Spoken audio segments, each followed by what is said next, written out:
Olá, tudo bem? Vamos dar continuidade à preparação do nosso ambiente de forma moderna para engenharia de software voltada para construir soluções de dados. Lembrando, isso é uma série de vídeos, então se você caiu nesse vídeo de paraquedas e quer ver desde o início, né, que a gente constrói do zero, né, aqui o nosso ambiente de trabalho, vou estar deixando o link da playlist na descrição, tá? Que aí você consegue acompanhar do zero, tá bom? Então, vamos lá. Na aula de hoje, né, a gente vai falar do Docker, tá? Então a gente já viu sobre o WSL e agora a gente vai ver outra ferramenta que vai auxiliar e muito no nosso processo, tá, de desenvolvimento. Mas, como a gente fez na aula passada, né, eu vou dar um contexto inicial, explicar o porquê para vocês entenderem o porquê que vocês estão usando essa ferramenta, né? Não só usar porque eu estou falando para usar, tá? Que eu acho que é muito importante essa clareza para justamente, né, vocês terem a compreensão, terem o entendimento e ter essa base, né, para caso alguém pergunte, vocês saberem, né, responder e explicar. Então, primeiro, o que é o Docker, né, o que é essa ferramenta?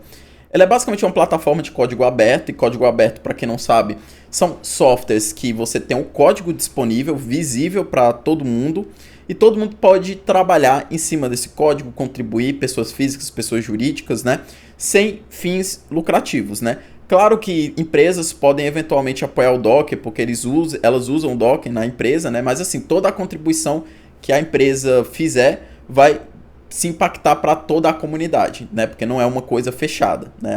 Então, imagina que é como se fosse basicamente uma empresa, né? Um produto que todo mundo, toda a sociedade, quem quiser pode ir lá contribuir, né? Para a construção, para a evolução daquele produto, daquela empresa. Tá? E isso vai se retornar para todo mundo que utiliza ele, seja para título pessoal ou título corporativo, tá bom? Então o Docker é isso, tá? É uma plataforma de código aberto que automatiza a criação, implantação e gerenciamento de aplicativos em containers leves e portáteis. E aí vem esse outro conceito, containers, né? O que é isso, Yuri? Como assim containers, né? E aí eu vou explicar, né, o que é isso de uma forma bem análoga e didática, tá? O que é que acontece no dia a dia, né, antes do Docker, né, antes desse conceito de containers existir, tá? A gente basicamente tem o nosso projeto construído ali em Python, por exemplo, né, na linguagem de programação Python.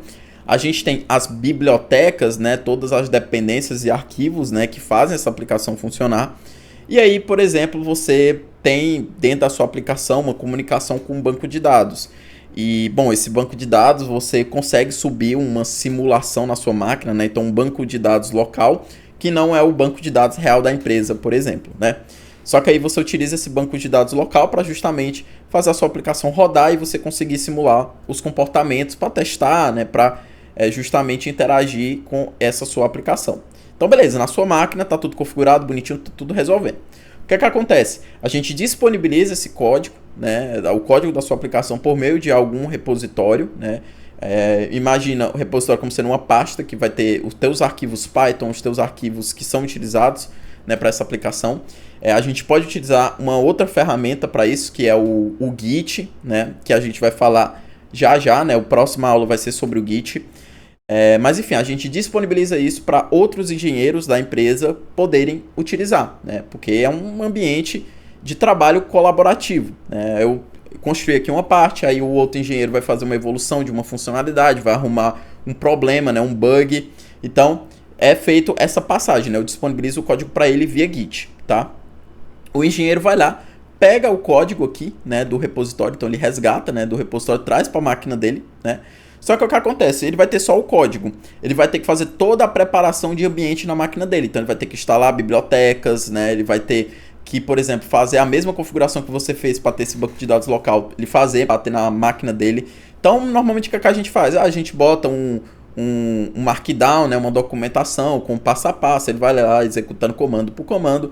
Só que assim, dependendo do tamanho, da complexidade, você vai ter um trabalho de configuração, né? Já aconteceu comigo de eu ficar tipo 2, 3 dias tentando rodar um projeto na minha máquina, porque era muito complexo fazer essa configuração e conflitava com coisas que eu tinha de outros projetos e ficava meio que essa bagunça, sabe?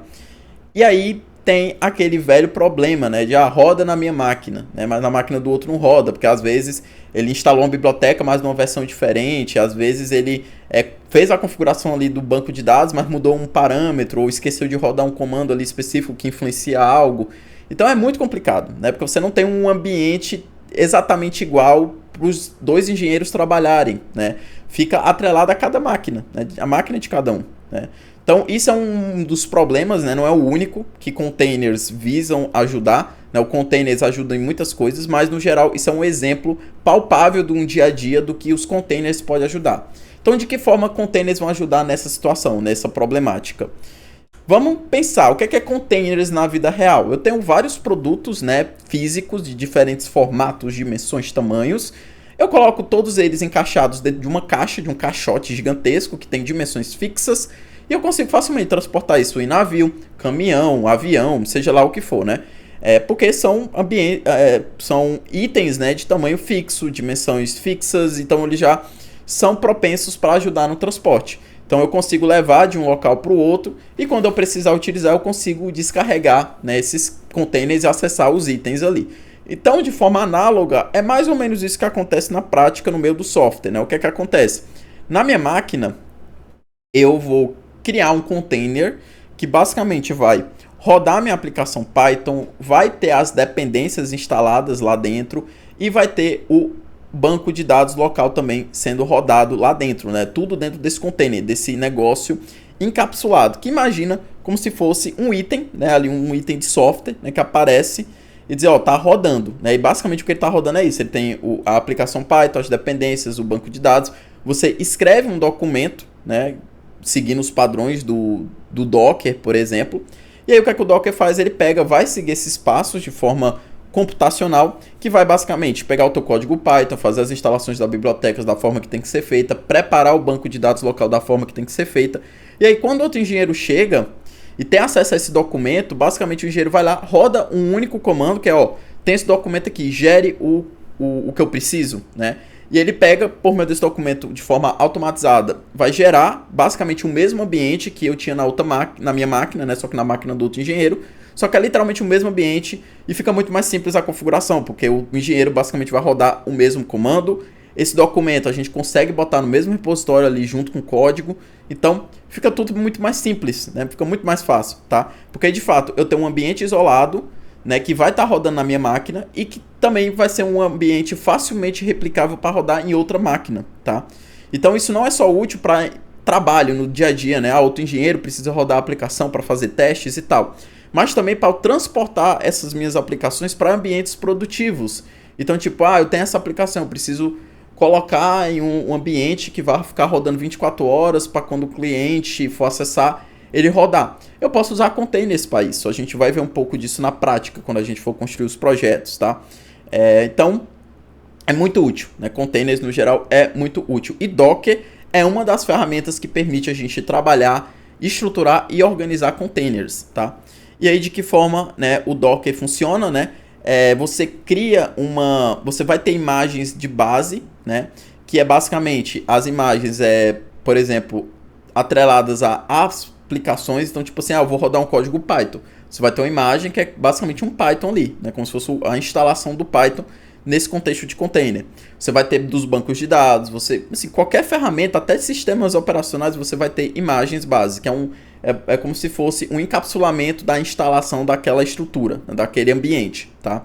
E você pode criar também suas próprias imagens. Então, se você quiser consolidar, eu quero um Python que tenha essas bibliotecas em específico, você pode definir uma imagem padrão para isso, né?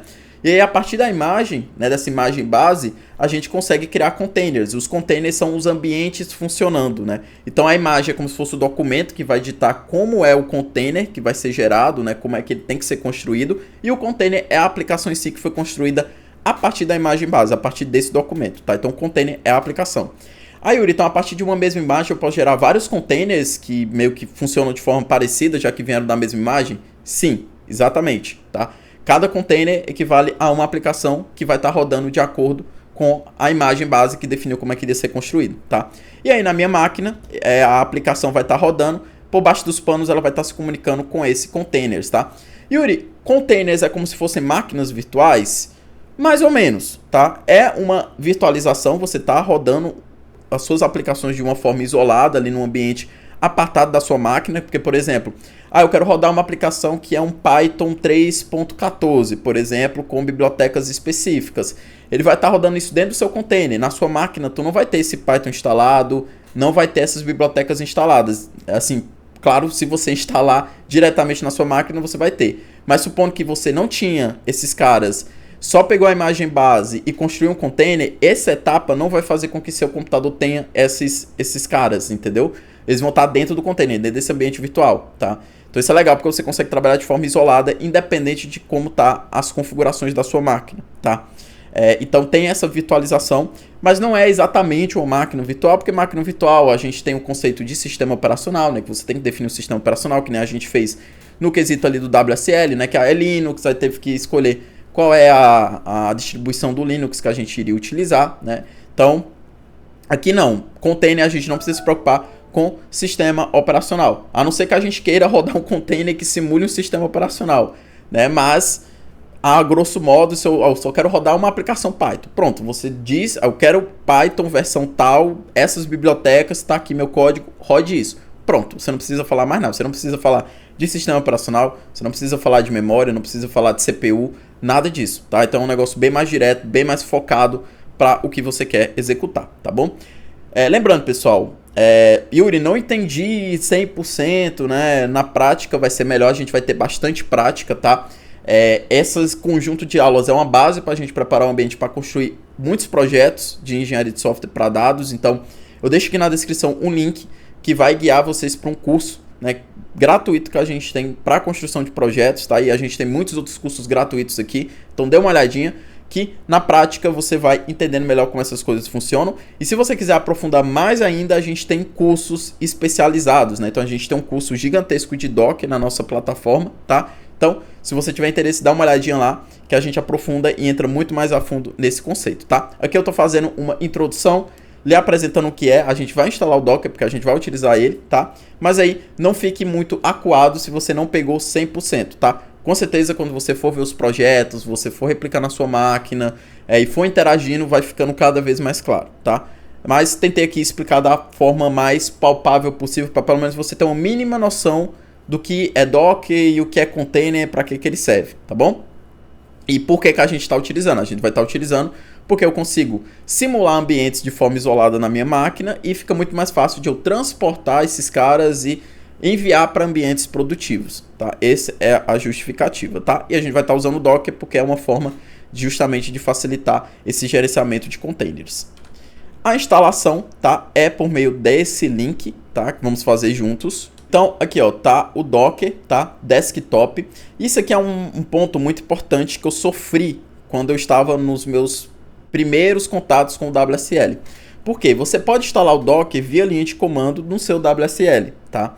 Só que o que acontece? Como a gente está no contexto de um Windows integrado com o Linux e estamos falando do Docker, o Windows ele tem uma ferramenta muito legal que é o Docker Desktop, tá? Que te traz uma interface que ajuda nessa gestão. Você consegue também fazer essa mesma gestão a nível de linha de comando. Mas se você tiver interesse de, não, eu quero conseguir usar o Docker Desktop quando eu quiser e ao mesmo tempo usar a ferramenta de linha de comando dentro do WSL. Aí qual é a sugestão? Você baixa o Docker via o Docker Desktop e ativa, né, dentro do Docker a integração dele com o WSL, que já vem ali na interface, tá? Porque se você instalar o Docker Desktop e também instalar no WSL o Docker, você vai ter um problema de conflito, né? Provavelmente o Docker que tu vai ter no teu WSL não vai se comunicar com esse Docker que está no teu Windows, entendeu? E aí pode causar confusões e problemas, erros esquisitos. Então, instale apenas o Docker Desktop e habilite, né? Se você não tem interesse, eu não tenho interesse em usar essa interface e tal, aí beleza, você instala, né, só na linha de comando do WSL, tá? Mas eu recomendo, né, instalar via o Docker Desktop, porque eu sempre fiz assim e nunca me deu problema fazendo dessa forma, tá bom? Então, vamos aqui justamente acessar, né, baixar, né, o instalador. Prontinho, vou executar com vocês, tá, a instalação. Vou pedir, né, para ele deixar o shortcut do desktop, né, que é o atalho. E aí, enfim, ele vai fazer agora o processo aqui de instalação, né? Ele vai descompactar os arquivos e, enfim, a gente acompanha aqui por esse output. Demora um pouquinho, tá? Mas vamos aguardar. E prontinho, né? Ele instalou aqui o Docker Desktop, então vamos dar um close, tá? E vamos agora abrir ele, né? Então ele já está aparecendo aqui o Docker Desktop. E aí ele vai pedir aqui para a gente aceitar os termos. Vamos fazer isso. Ele vai pedir aqui para você fazer uma conta, né? Criar uma conta e tal. Você pode skipar, tá? Não é obrigado a fazer isso agora. Eu vou skipar aqui só para acelerar. E ele vai dar um start aqui na Doc Engine, né? Bom, já iniciou, né? Então beleza. E aí vamos ver aqui, ó, nas configurações. Aí quando você clica aqui na engrenagemzinha, né? Aqui a gente consegue ver algumas opções, tá? Então, basicamente o que é que você vai fazer? Você vai ver que, ó, você está marcado o Integrated, né? No Container Terminal, tá? E descendo aqui, ó, você vai ver que ele já marcou para mim, né, a opção, né, ó, Use the WSL2 Based Engine, né? Então, eu tô dizendo aqui pro Windows, ó, utilize, né, o WSL, né? Então, aqui a gente vai ter o Docker, né, integrado ali com o WSL, tá? Se você quiser, você pode, né, ativar essa opção para ele colocar a base, né, do Docker lá dentro do WSL, mas eu vou deixar desativado por enquanto, tá? Enfim, tem as outras opções aqui, mas eu sempre mantenho o padrão, tá bom? Então, é isso, tá? Enfim, não fiquem muito acuados em relação a o que cada opção dessa aqui faz e tal, porque isso a gente vai explorando ao longo das aulas, né? O objetivo aqui é mais a preparação do ambiente. Então, com isso aqui, a gente está, né, basicamente com o Docker instalado. E olha só que legal, se eu vier aqui no meu WSL, né, e enfim, eu vou reiniciar o terminal, né, é sempre importante, porque às vezes a gente instala uma ferramenta e o terminal ele não replica, tá? Então, é sempre interessante você fechar e abrir novamente o terminal, tá? Então, se eu vier aqui e digitar Docker, tá? Perceba que ele está instalado aqui também no meu WSL. Então, está compartilhado, né? O que eu fizer aqui na linha de comando vai replicar no Docker Desktop e vice-versa, né? Eu vou conseguir interagir das duas formas, tá bom? Então é isso. Espero que vocês tenham gostado, né, da aula, que tenha dado tudo certo aí na configuração. Lembrando, Yuri, tentei seguir seu passo a passo, mas travei no ponto, fiquei com dúvida. Fiquem à vontade, tá, de colocar aí nos comentários que eu estarei ajudando ao máximo aí para você também preparar o seu ambiente.